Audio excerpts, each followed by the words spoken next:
മൊത്തത്തിൽ തിരക്ക് പിടിച്ച് ഓടിയ ഒരു ദിവസമായിരുന്നുവെന്ന്.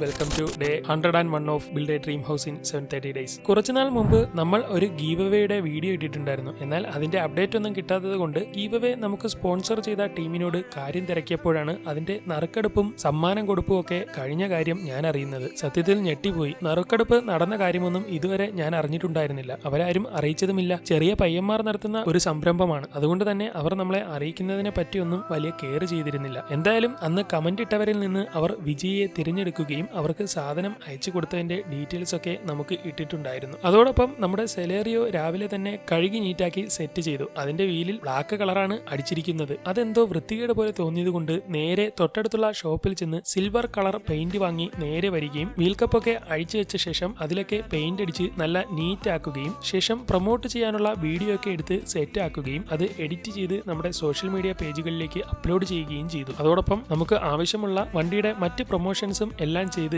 ഏജന്റുമാർക്കൊക്കെ ഡീറ്റെയിൽസും കൊടുത്തു. എന്നാൽ നമ്മളെ അത്ഭുതപ്പെടുത്തിക്കൊണ്ട് പ്രൊമോഷൻ ചെയ്ത് 1 മണിക്കൂറിനുള്ളിൽ തന്നെ ആ വണ്ടി സെയിലാവുകയും വണ്ടി പോലും കാണാതെ നമ്മുടെ വീഡിയോകൾ കാണുന്ന ഒരു വ്യക്തി നമുക്ക് അഡ്വാൻസ് ഇട്ട് തരികയും ചെയ്തു. നാളെ വന്ന് വണ്ടി ചെക്ക് ചെയ്ത് എടുത്തോളാമെന്നാണ് അദ്ദേഹം പറഞ്ഞിരിക്കുന്നത്. അതോടൊപ്പം വണ്ടി ഫീൽഡിലെ ബന്ധങ്ങൾ വർദ്ധിപ്പിക്കാനായി ചില സ്ഥലങ്ങളിലേക്ക് ചെന്ന് പല ആളുകളെയും കാണുകയും ചെയ്തു. ഈ ഓട്ടത്തിന്റെയൊക്കെ ഇടയിൽ നമ്മുടെ ഡ്രോപ്പ് ഷിപ്പിന്റെ ഓർഡറിന്റെ കുറച്ച് കാര്യങ്ങളൊക്കെ നമുക്ക് ക്ലിയർ ചെയ്യാനും ഉണ്ടായിരുന്നു. അതോടൊപ്പം വൈകുന്നേരം മൊഡ്യൂൾ ശരിയാക്കി തരാമെന്ന് പറഞ്ഞ ചേട്ടനെ കാണാനായി കൊല്ലത്ത് കൂടി പോയിട്ടുണ്ടായിരുന്നു. സാധനം 4 ദിവസത്തിനുള്ളിൽ ഉറപ്പായി കിട്ടുമെന്നും വണ്ടി നാളെ കൊണ്ട് ചെല്ലാനും അദ്ദേഹം പറഞ്ഞിട്ടുണ്ട്. ബാക്കി നാളെ.